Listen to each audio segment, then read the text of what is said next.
শিলচরে শ্রমিক নেতাদের প্রকাশ্য সমাবেশ, শ্রম কোড প্রত্যাহার ও দাম বৃদ্ধি রোধের কড়া হুঁশিয়ারি। Centre of medical and sales representatives union CMSRU উত্তর পূর্বাঞ্চলের ২৪তম সাধারণ পরিষদ সভার অংশ হিসেবে মঙ্গলবার বিকাল ৩টায় আশীর্বাদ বিবাহ ভবনে প্রকাশ্য সমাবেশ অনুষ্ঠিত হয়। শ্রমিক নেতা, স্থানীয় নাগরিক ও যুবকরা ব্যাপক সংখ্যায় অংশ নেন। সমাবেশে জনস্বার্থ বিরোধী শ্রম কোড প্রত্যাহার এবং নিত্য প্রয়োজনীয় সামগ্রী ও ঔষধের মূল্যবৃদ্ধি রোধের দাবি জোরালোভাবে তোলা হয়। সংগঠনের নেতৃত্বে কাছাড় ও উত্তর পূর্বাঞ্চলের চলমান সংগ্রামকে আরও তীব্র করার সিদ্ধান্ত ঘোষণা করা হয়। সর্বভারতীয় ও রাজ্য পর্যায়ের শীর্ষ নেতারা উপস্থিত ছিলেন। সর্বভারতীয় এফএমআরএআই এর সম্পাদক কৌশিক রায় চৌধুরী, সিআইটিইউ আসাম রাজ্য কমিটির সাধারণ সম্পাদক তপন শর্মা এবং সিআইটিইউ কাছাড় জেলা কমিটির সভাপতি সুপ্রিয় ভট্টাচার্য প্রমুখ এই সংগ্রামকে পূর্ণ সমর্থন জানান। তারা বলেন, সরকারের শ্রমিক বিরোধী নীতি অবিলম্বে প্রত্যাহার না করলে বৃহত্তর আন্দোলনের মুখোমুখি হতে হবে। সংগঠন জনমাধ্যমের মাধ্যমে সরকারের দৃষ্টি আকর্ষণ করেছে এবং দাবি না মানলে আন্দোলন প্রসারিত করার কড়া হুঁশিয়ারি দিয়েছে। মেডিকেল সেলস রিপ্রেজেন্টেটিভদের কর্মজীবনের অসুবিধা দূরীকরণের জন্য সক্রিয় সংগ্রামের আহ্বান জানানো হয়। একটা সময় আসবে যে আমরা স্ট্রাগল করব, আমাদেরকেই অপোজ করবে ওরা, রিঅ্যাকশনারি গ্রুপ তাদেরকে ক্যাপচার করবে। আজকে হচ্ছে সেটা বিভিন্ন জায়গাতে। এই শিক্ষা নিতে হবে আমাদের আজকে সারা পৃথিবীর বিভিন্ন জায়গা থেকে। বাংলাদেশে ছাত্ররা মুভমেন্ট করেছে against the corruption, against the unemployment, genuine cause. স্টুডেন্টরা মুভ করেছে, সারা দেশে মুভ করেছে। কিন্তু কোথায় গেল সেই মুভমেন্টটা? That was hijacked by the fundamentalist group. ধর্মীয় মৌলবাদীরা সেটাকে ক্যাপচার করলো এবং গোটা ক্ষমতাটা তারা আজকে প্রকিউর করলো। আমার দেশে আজকে আনএমপ্লয়মেন্ট আছে, আজকে বিভিন্ন ধরনের সমস্যা আছে, মানুষের সংসার চালাতে সমস্যা হচ্ছে।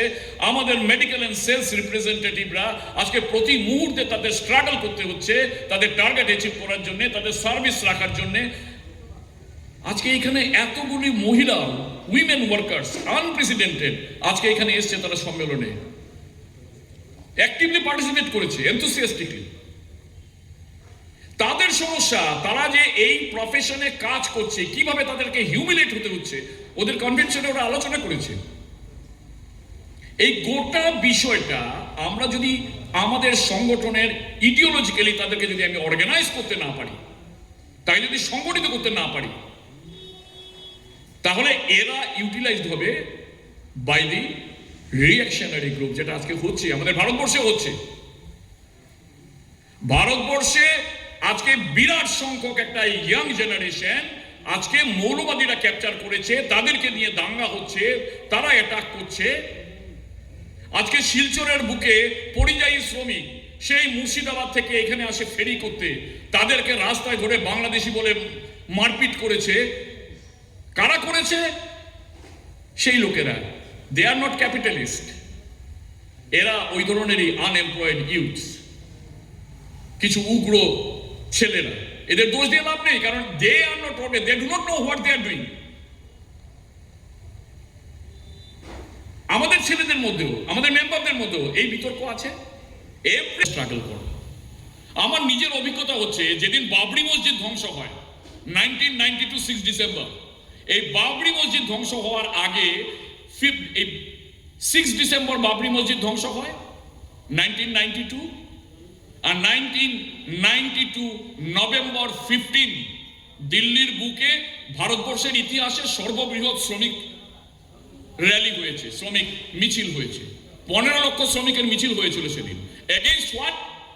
1991 ইকোনমিক পলিসির এগেইনস্টে মুভমেন্ট হয়েছিল, সেই র্যালি হয়েছিল।